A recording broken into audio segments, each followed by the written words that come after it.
Bonjour à toutes et à tous, nous sommes le mercredi 23 octobre et je reviens en vidéo pour un petit point lecture où je vais vous parler de deux lectures que j'ai faites récemment, dont une un petit peu vieille, je dois dire que j'avais complètement oublié d'en parler, deux auteurs françaises. Et en fait, je me suis rendu compte en préparant un petit peu cette vidéo que ces deux romans en fait vont nous embarquer dans les univers intérieurs des deux auteurs en fait.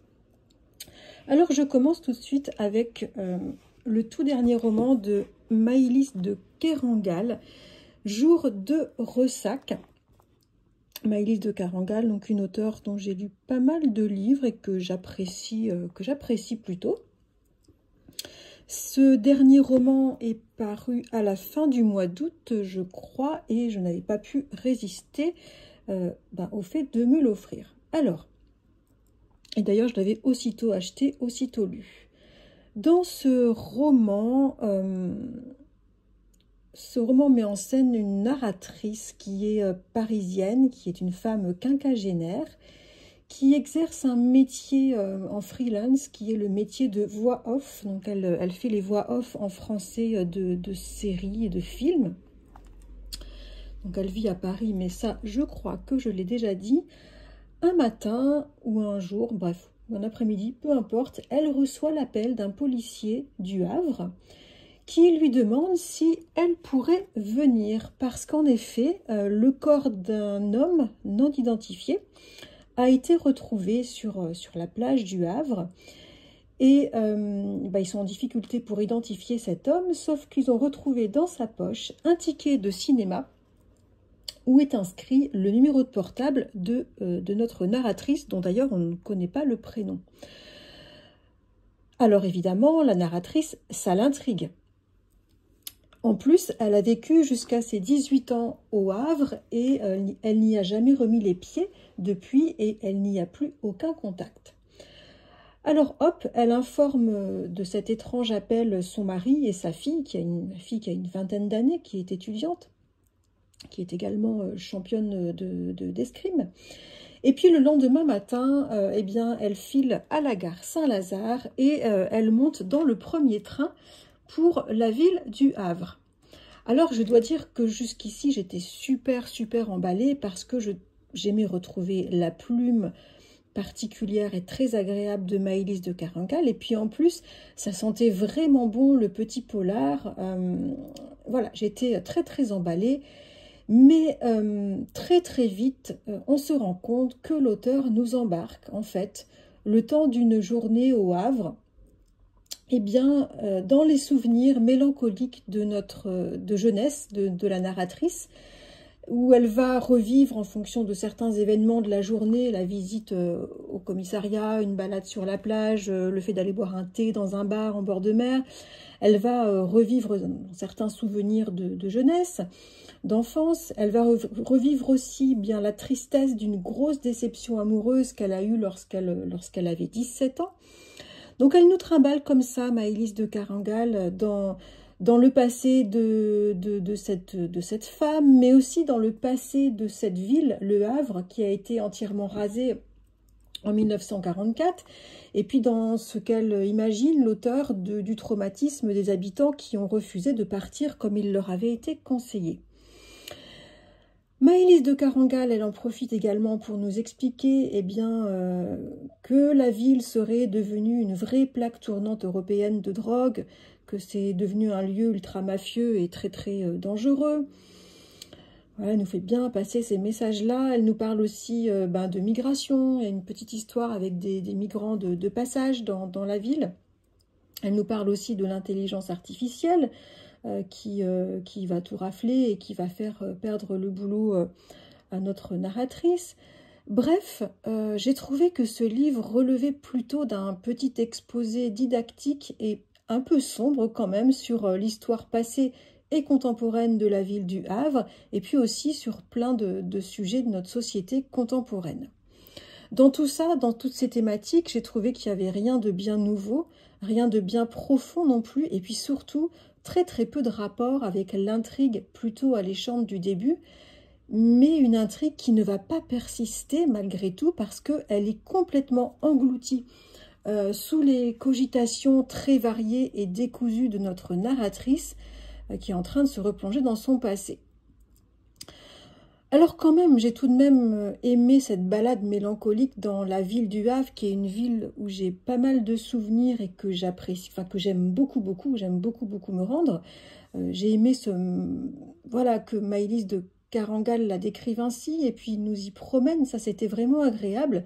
Et puis aussi, voilà, cette plongée un petit peu dans l'histoire de la ville et dans la vie de la narratrice, même si au final on apprend assez peu de choses sur elle, j'y reviendrai plus tard, c'était quand même agréable. Alors le prétexte de cette balade dans les souvenirs de la narratrice, donc ce prétexte qui était cette mystérieuse histoire de meurtre sur laquelle galère la police, eh bien ça rendait le sujet encore plus attractif.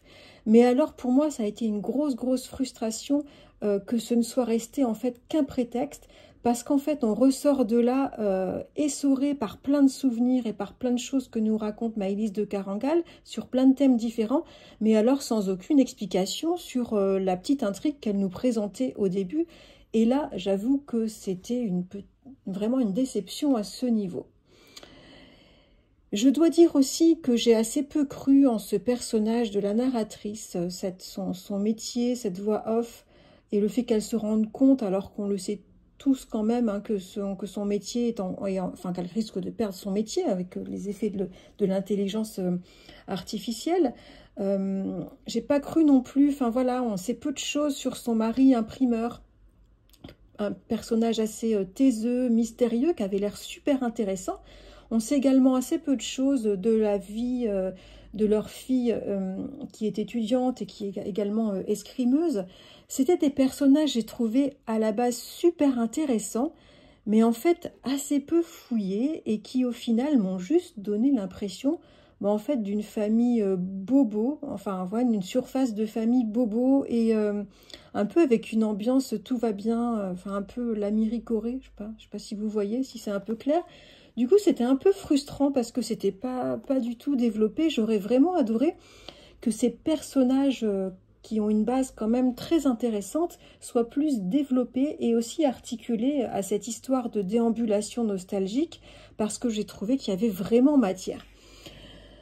Voilà, du coup, pour finir avec ce dernier roman de Maëlys de Carangal, je dois dire que j'ai moyennement aimé, même si c'est super bien écrit, et que je me suis vraiment assez vite ennuyée avec ce texte.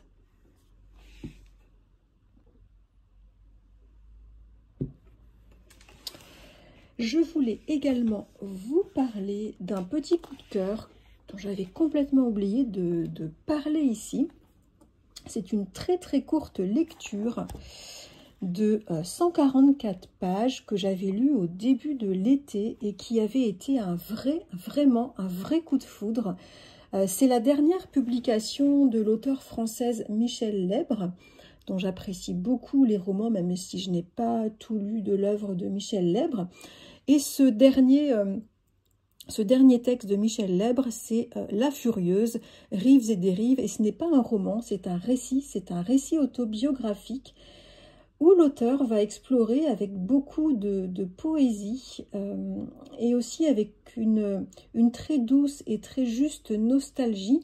Elle va explorer le temps passé et puis les souvenirs d'enfance. Alors Michel Lèbre, elle a maintenant 84 ans et on sent à cette lecture qu'elle a écrit ce texte vraiment très doux comme pour boucler une boucle de rivière, la boucle de sa vie. Et c'est loin d'être triste, hein, au contraire de ce qu'on pourrait penser, c'est plutôt même, c'est très très vivifiant. Alors, pourquoi je parle de rivière? Parce que tout le récit tourne autour de la rivière. La Furieuse, c'est le nom de la rivière du Jura qui a bercé son enfance, puisque, à ce que j'ai compris, elle a été élevée par ses grands-parents à un certain moment de sa vie, donc dans le Jura. Et c'est aux côtés de cette rivière, la Furieuse, qu'elle a ses plus doux souvenirs d'enfance, notamment des souvenirs de pêche aux côtés de son grand-père Léon. Et c'est ce grand-père et la pêche qui lui ont appris une chose extrêmement précieuse, je trouve, dans la vie, qui lui ont appris donc à savoir ralentir, à savoir stopper le temps, ralentir le temps pour mieux le savourer.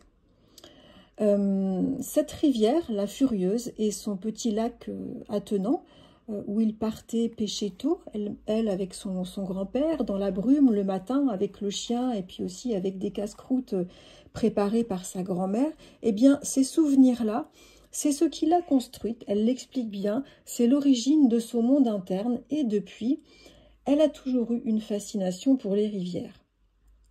Alors à présent qu'elle est âgée et qu'elle ne peut plus trop bouger, Michel Lèbre, elle voyage vraiment avec beaucoup de joie dans ses souvenirs et pour le plus grand plaisir du lecteur. Moi, c'était un vrai plaisir de l'accompagner dans ses voyages intérieurs.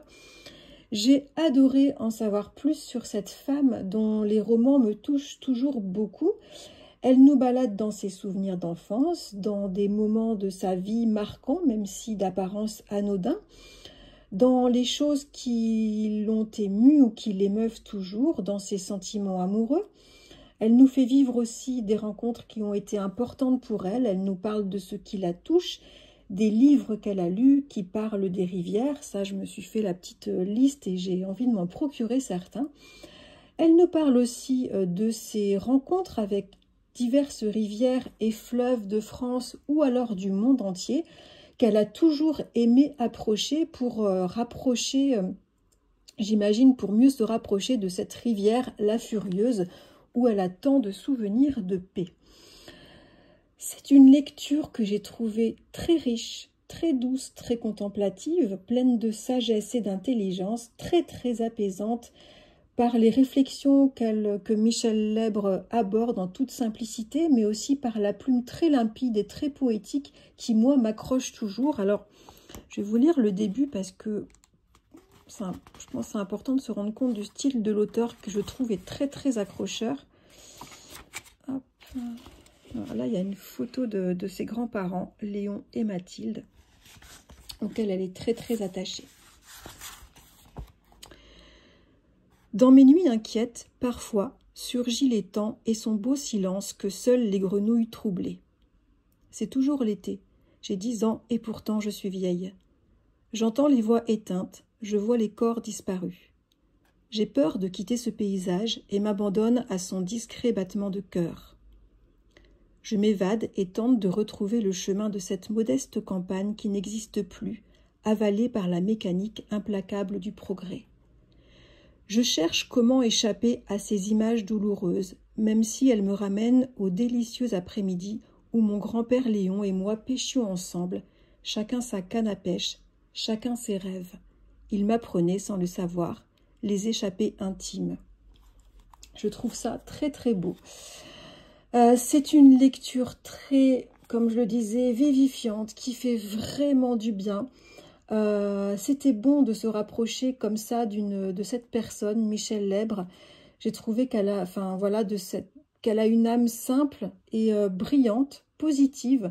Vraiment, je recommande cette courte lecture parce que moi, elle m'a offert 2 heures environ de lecture très agréable qui permettent vraiment de prendre une belle distance dans notre monde actuel qui est quand même pas mal agité et d'y mettre du beau en fait. Voilà, c'est vous l'avez compris, c'est un coup de cœur, je l'ai dit au début. C'est un livre que je vais garder précieusement dans ma bibliothèque. Je relis très rarement mes livres Mais celui-ci, c'est certain, je le relirai et certainement plusieurs fois. D'ailleurs, rien que de vous lire le début du texte m'a donné envie de continuer.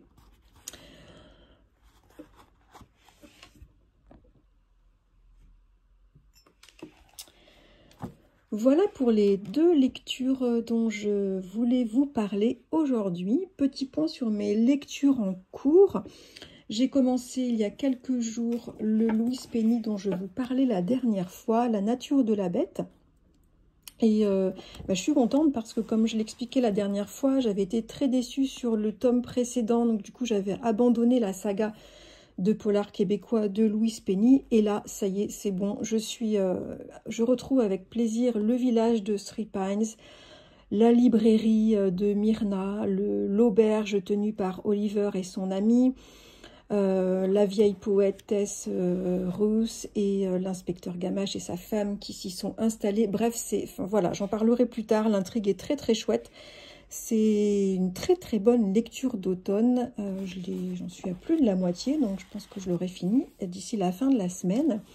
Et puis j'ai également repris, je vous avais expliqué il y a plusieurs mois, j'avais commencé à lire, enfin c'était un rendez-vous raté depuis plusieurs décennies avec Marcel Proust, mais depuis le printemps dernier, je relis petit bout par petit bout.